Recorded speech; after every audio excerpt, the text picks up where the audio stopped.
We begin our 5:30 streaming half hour with a live look from our reserve sky cam. You can see some clouds there.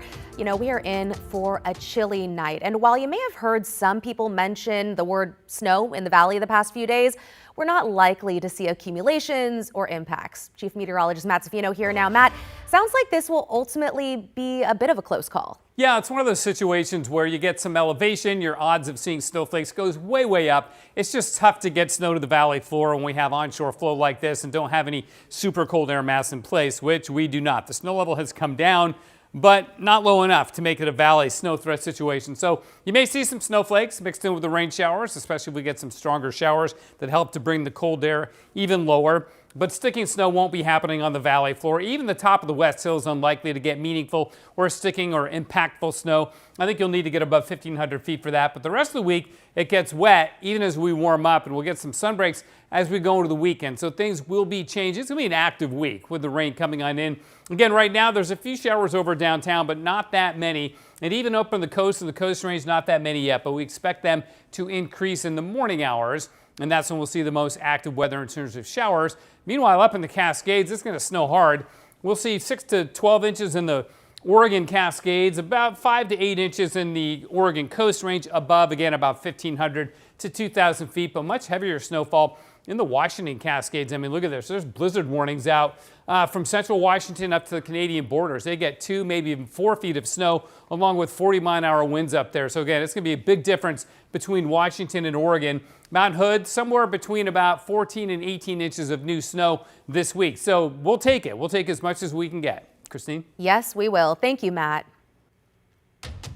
Protests of different sizes continue to be held outside the Portland ICE facility, and that includes this one. Earlier today, organizers called it the Sound of Democracy Sing-Along protest. Instead of the usual chants and costumes, these demonstrators had a curated list of 13 songs performed along the sidewalk outside the facility, including America the Beautiful and This Little Light of Mine, as well as resistance songs from other countries.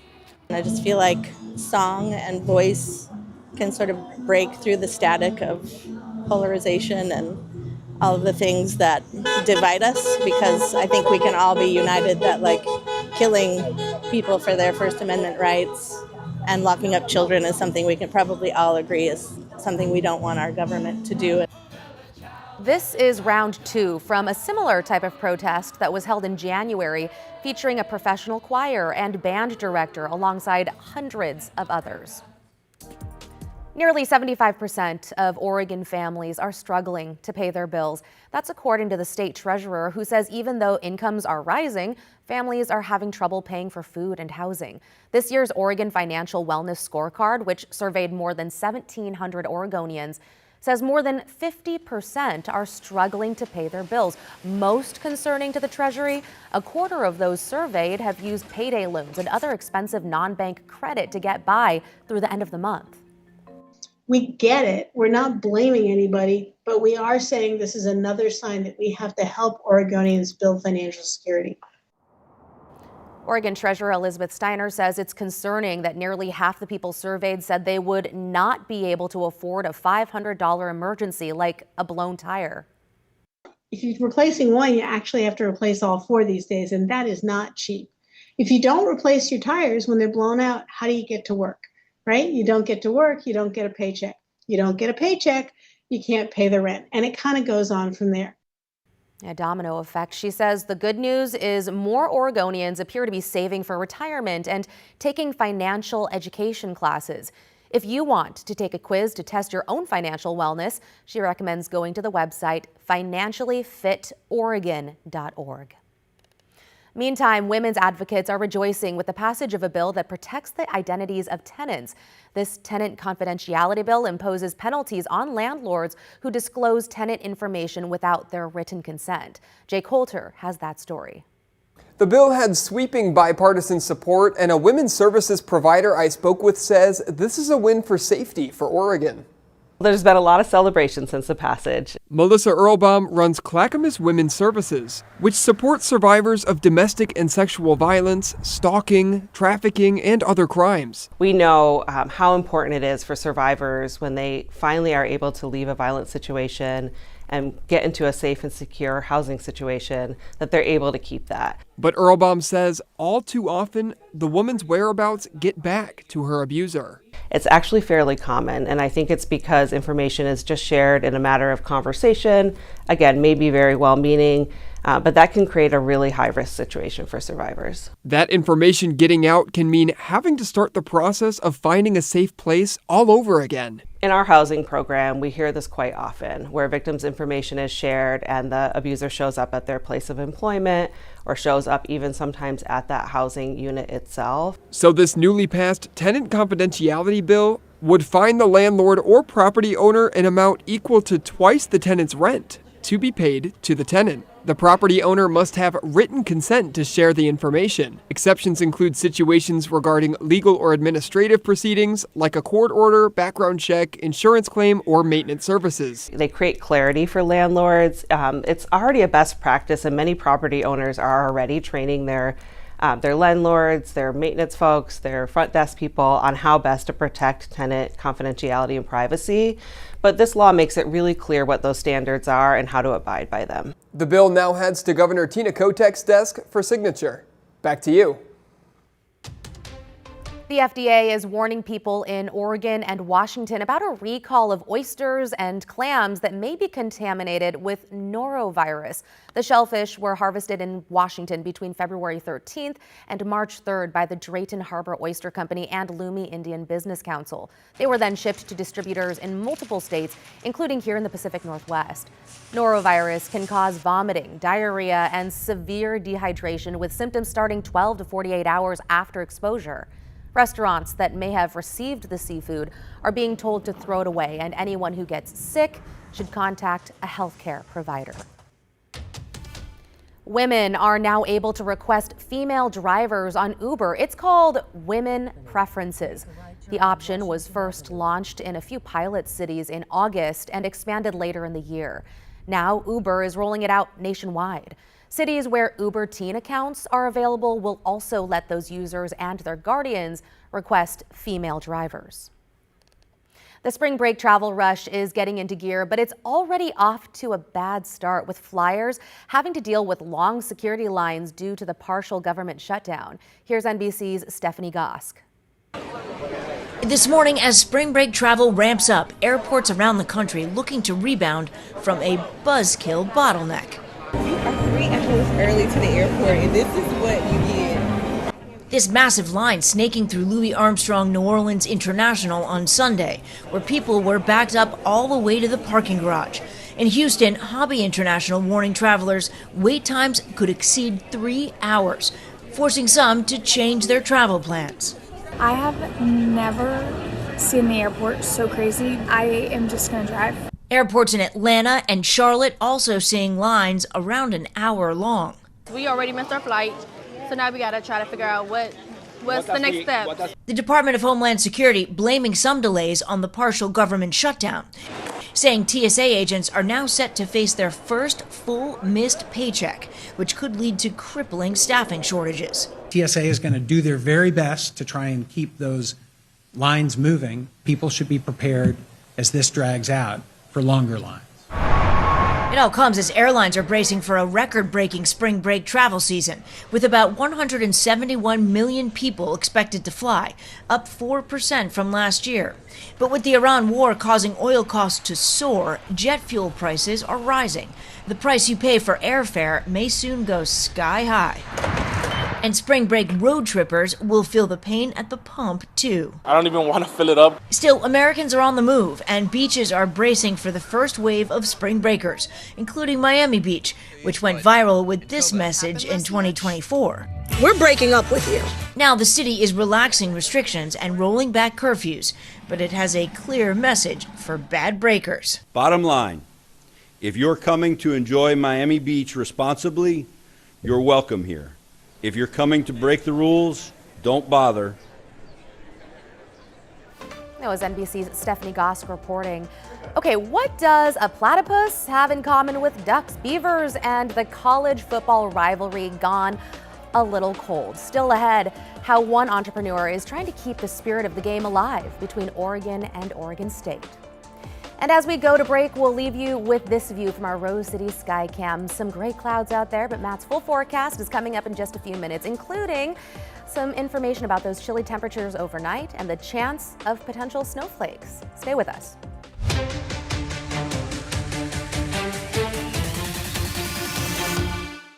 I'm Matthew Herchick, new morning anchor at KGW. I'm a huge sports fan, and I know I might be from the Buckeye State, but I'm excited to explore what the Rose City has to offer. I want to make sure you're prepared for the day, whether it's bringing you breaking news or sharing those inspirational stories that make you smile. We've got you covered. Because when news moves fast, you need a team that moves with you. Make the move to Portland's #1 streaming newscast, Sunrise, weekday mornings from 5 to 9, anywhere you watch.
We have now issued a weather impact alert. We could expect conditions in some parts of our area to change drastically pretty soon, right? And very quickly, yeah.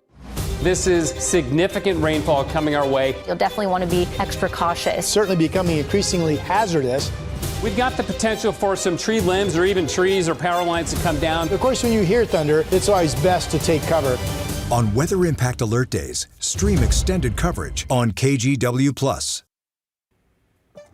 Welcome back. For over 130 years, Thanksgiving weekend was when households and even families were divided when the Ducks and Beavers faced off in the Civil War.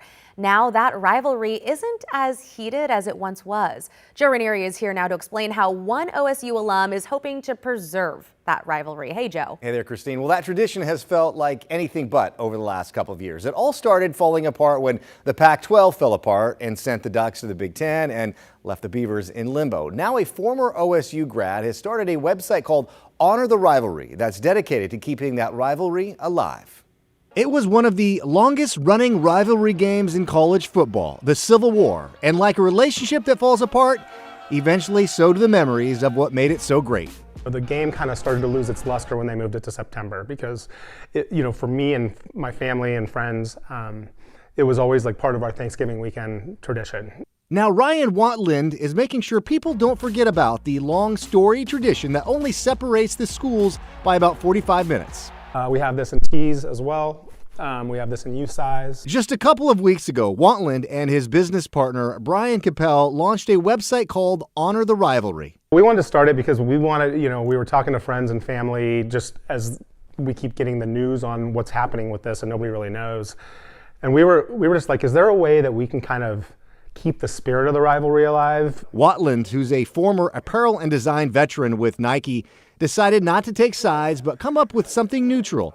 So the main part of his products are designed around a platypus, part beaver and part duck. That was kind of the thought behind it was, let's create something fun that kind of can appeal to all ages and kind of all demos within the state. Over the last couple of weeks, he's been selling these shirts, sweatshirts, and hats. We're kind of already seeing the reach of like where people end up. Like, we're getting orders from the East Coast and, places like that. So you kind of see that these people love this rivalry even though they may not live in the state anymore. He's not worried about what sells and what doesn't. This is about, once again, preserving the rivalry in a very kind of fun, authentic, and only Oregon way. He just wants to make sure the rivalry isn't something that's forgotten. Right now, the Ducks and Beavers aren't scheduled to play each other until the 2028 season. So hopefully that rivalry will get back on track in the next couple of years. Christine, back to you. Oh my gosh, yeah, hope it takes off. Thank you, Joe. I can understand why people miss the rivalry. You know, it's like fun, but also, you know, a little aggressive too. For sure. I mean, but there used to be a platypus trophy. Oh, God. Yeah, I mean, that was a thing, and it got lost for a while, and somebody found it like in a closet at Oregon at one of the schools. John Canzano has written about that. It's a pretty funny thing. Okay, They're interesting creatures, too. Oh, for sure. You know the male has a venomous spur on its hind leg for defense? You know what? I feel like I've heard this somewhere. I've heard it somewhere, but I wouldn't have been able to tell you. Did you know they have electroreceptors in their bill that they use for hunting underwater? Are you being serious? Yeah, totally serious. They do. How many people know that? I don't know. Wow, thanks, Matt. Random fact. This Cliff Clavin moment brought to you Wow. by, yeah, exactly. All right. Outside right now, it is a beautiful scene. You look out at the Lincoln City Skycam from our Skycam at the Chinook Winds Casino. It's 48 degrees there right now. Just a really, really beautiful scene at the Oregon coast. Morning lows were chilly, though, as Christine mentioned earlier. It dropped down to freezing in McMinnville with a 32 there. Portland was 38. Hillsborough got close to freezing at 33. Tomorrow morning's temperatures may be a little bit warmer because we should have more cloud cover. It cleared out last night. Even in the 30s out of the Oregon coast, Salem down to 33. Scattered showers around right now, and up in the Cascades, it's a good snowfall happening there. It's not super heavy, but it should be fairly constant overnight tonight and tomorrow. More showers will pour on shore overnight tonight. Today's high was 51, which sounds okay, but our average for the state's like 55, so we're shy of that. The hot spots were down in south central and southeast Oregon, with Lakeview and Rome making it up to 57 this afternoon as the cooler air came in from the north and west. Now, do you see the speckled cloud pattern here? Normally we see a whole lot of that over the course of any given winter in the Northwest. We haven't seen a lot of that this winter because it's been such a weird year, right? Jet stream, though, has moved on down to the south, and the showers will continue to pour on shore, producing snow in the Cascades. And the Washington Cascades really get hammered, as we talked about earlier. But Mount Hood does okay over the next couple of days. Then Wednesday night and into Thursday, the snow level climbs, and we see the snow footprint disappear, basically, in Mount Hood as the snow level is going to shoot up to about 6,000 feet. As we go into Thursday and early Friday, then it's going to begin to drop again Friday night. We get snow again as cooler air returns, but at that time, the precipitation is going to be winding down. And we should have a mainly dry weekend, maybe a few showers around Saturday and Sunday, but really drying out. And by Monday, we're warming up back into the 60s. Not the first time this year we've done it, but it's been it's been since Saturday. It hasn't been very long. All right, let's check out the model forecast of the jet stream. And you can see where the cooler colors are, the greens and the blues. They shift north, which is why Washington gets more snow and we warm up as we go into the middle part of the week. Shifts down a little bit this weekend, then high pressure building early next week, which is why I think we'll be back in the 60s on Monday, as soon as next Monday, a week from today. 49 right now, the freezing level dropped on down to 2,800 feet. On the Oregon coast, it's going to be rainy. There could be a thunderstorm this evening, and then coast range snow, but only above about 1,500 feet. So really no threat of snow. Even on most of the Cascade passes, probably just wet roads, but be aware of that if you are driving over the coast range tonight or early tomorrow morning. Morning showers and then steady rain in the valleys, and highs will be cool again in the mid to upper 40s. Snow in the Cascades will go for about a foot new by Wednesday morning, so it should snow throughout much of the day tomorrow. Good powder day tomorrow. Highs will be in the mid-20s, lows overnight in the teens. Central to eastern Oregon, partly sunny with rain and snow showers and gusty winds up to about 30 miles an hour. In the gorge, the gusts will bake about 35 miles an hour. Rain and snow showers early, and then just rain. And for Portland, morning rain and snow showers, then rainy with a high of about 46. 50s on Wednesday, Thursday, Friday, Saturday, and Sunday. And then it warms up even more after that next Monday. But first things first, quite a bit of rain this week, Christine, and some wind thrown in on Wednesday. We'll look for things to dry out over the weekend. We're back after this. Hi, I'm Christine Padawanich. I'm a journalist at KGW, and I love exploring Portland's amazing food scene. New spot? I'm there. So I don't just report about our community, I belong to it. What happens here affects us all, and that's why we care so deeply about getting it right. And when local journalism is done right, it doesn't sit still, it moves. It moves you to act, to vote, to volunteer, to speak up, or to lend a hand. It moves your mind by challenging assumptions and offering new perspectives. It moves you forward by giving you the information to make decisions and thrive where you live. And yes, it moves your heart through the good stuff that stays with you wherever you are. And at KGW, we're here for all of it. These are the stories that move Portland.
Welcome back. A recent analysis found the impacts of weight loss medications like GLP-1s may go beyond changing health outcomes. They could be changing the broader consumer economy. Some experts are saying they could be more transformational than the smartphone. Michael Yoshida has a look at the changes already underway. Here we got a vaca frita. Cuban classics with a twist. Similar ingredients, different portion. Inside the kitchen at Cuba Libre, Chef Angel Roca preparing meals for a GLP-1 specific menu. Keeping a good amount of protein, 25 to 30 grams per portion. Reduce by 40% the rice and beans and adding some fiber. Special selections that launched last year after co-founder Barry Guten spoke with customers and friends who were on the popular weight loss drugs. They each told me a story about how hard it is to order in a restaurant, how they have to order, how they have to eat, and we learned a lot that day. It's not just the food industry adapting to meet the needs of customers turning to these medications. There's also ripple effects on many other categories of spend that these drugs are causing. This is one of the most significant consumer adoption trends we have seen in a really long time. A recent PwC analysis found GLP-1s are changing consumer behavior. How people eat, shop, work out, travel, even perceive themselves and make decisions is being reshaped. They're thinking about health and wellness for their whole household differently after they go on the drug, and they're purchasing differently for everyone in the household. PwC's Ali Furman says these ripple effects across industries will only grow as these medications become more accessible. We're just starting to see the full breadth of implications that these weight loss drugs could have on consumption, consumer spending, and just overall society. In Washington, Michael Yoshida. KGW Plus TV app, streaming 24/7. Local news from the team you trust. Track how the weather will impact your day. Breaking news live from the scene. All the local news you need. KGW Plus. Download on your TV and watch for free. On Weather Impact Alert Days, stay informed, prepared, and connected with KGW and KGW Plus. Coverage that alerts you to what's coming and how it will impact you. Watch extended weather coverage on KGW Plus.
I'm Tenant, a morning anchor at KGW and new dog mom to this sweet guy. Meet Barry.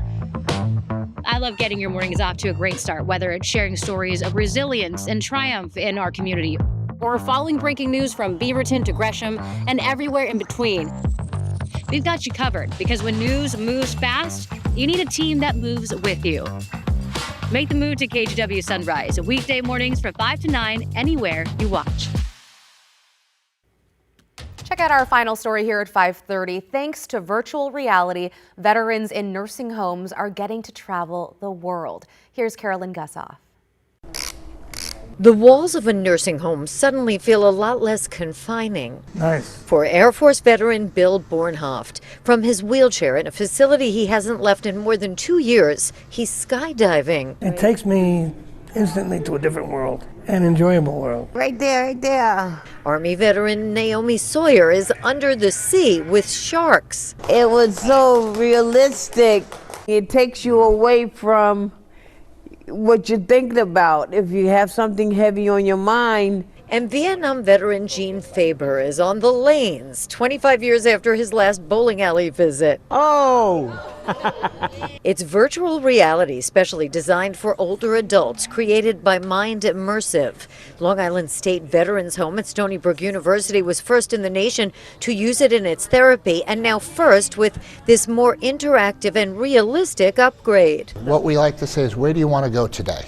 You get to leave the walls of the nursing home. We could link 6 units together, so we can do a trip together. We could go down the streets of Paris, France. They might be suffering from chronic pain, anxiety, depression, PTSD, cognitive decline, isolation, any number of those indications. Doctors and clinicians can now prescribe Mind for those veterans. It's a major breakthrough. Among the possible destinations, Vietnam, as it is today, lush and peaceful. Many Vietnam veterans find the journey back therapeutic. Hundreds of experiences to choose from to combat isolation, stimulate conversation and movement. We're able to bring it right to their room and, again, bring that veteran out of that darkness and whatever they're experiencing and bring them to their happy place. The technology is now in more than 100 state veteran homes and VA medical centers, bringing the world back to those who served around the globe. Carolyn Gussoff reporting there. Amazing stuff. Well, stay with us because we have another full hour of news coming up in just 2 minutes. In the meantime, let's check out this gorgeous shot from our Lincoln City Skycam. Your top stories straight ahead.